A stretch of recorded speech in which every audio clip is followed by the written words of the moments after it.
Former U.S. Senator Tim Johnson has died. His family announcing the 77-year-old passed away last night after complications from a stroke. Johnson spent nearly a decade in the South Dakota State Legislature before serving 5 terms as a U.S. representative and 3 terms as a United States Senator. Johnson is the last Democrat to hold statewide or congressional office in South Dakota. He leaves behind his wife, Barbara, 3 children, 8 grandchildren. We spoke to Senators John Thune and Mike Rounds today about their experience working with Johnson and how he took the state of South Dakota into account throughout his career. I always appreciated that both Tim and his family, they were, very kind through all this. And even though you're duking it out in the political arena on a personal level, I think here in South Dakota, most of us come from backgrounds where, we appreciate public service and people who are willing to get into the arena, and we relate to each other in a way that's almost kind of like neighbors. He cared about our state, and I appreciated the opportunity to work with him. Different political parties, right, but nonetheless, you did what you thought was right for our state, and Tim did that. We know tonight that funeral services will be held at 10:30 in the morning on Friday, October 18th at Our Savior's Lutheran Church in Sioux Falls. And a big piece to former Senator Johnson's legacy is his work in advocating for rural water projects. The biggest project being the Lewis and Clark Regional Water System that crosses state lines. Parker Brown in studio to continue our coverage here tonight. Parker.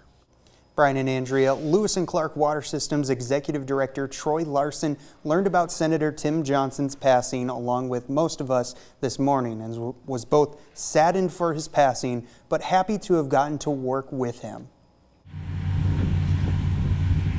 Water is vital to rural communities. Troy Larson says that Senator Johnson knew that well. What he saw was economic development and quality of life are synonymous with water development. You can't have quality of life and economic development without water, and it's just a building block. And he saw that, he realized that. The late senator played a large role in the approval and funding of the Lewis and Clark Water System project, among others. After nearly 35 years, Lewis and Clark connected their last South Dakota community in the project in Madison this May, leaving just Sibley, Iowa, yet to be connected. Our allocation through Lewis and Clark is 1 million gallons per day. That, in conjunction with our well system, allows Madison to provide sufficient and very good water to our residents, and then ensures that we're able to meet the needs of any future industries. To get things done, Johnson gained a reputation as someone who would actively work across state and party lines.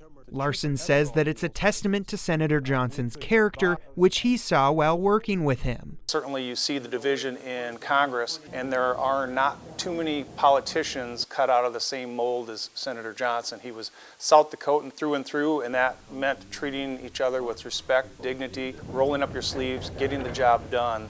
While Senator Johnson didn't get to see his work to completion, he did see the impact the water system was having in surrounding communities. We're getting close to the finish line. I'm very sorry that Senator Johnson was not able to see the finish line, but he saw the remarkable progress we have made, and I'm sure he was proud of the role he played, and we were proud of him for everything he did to help get the project where it is today.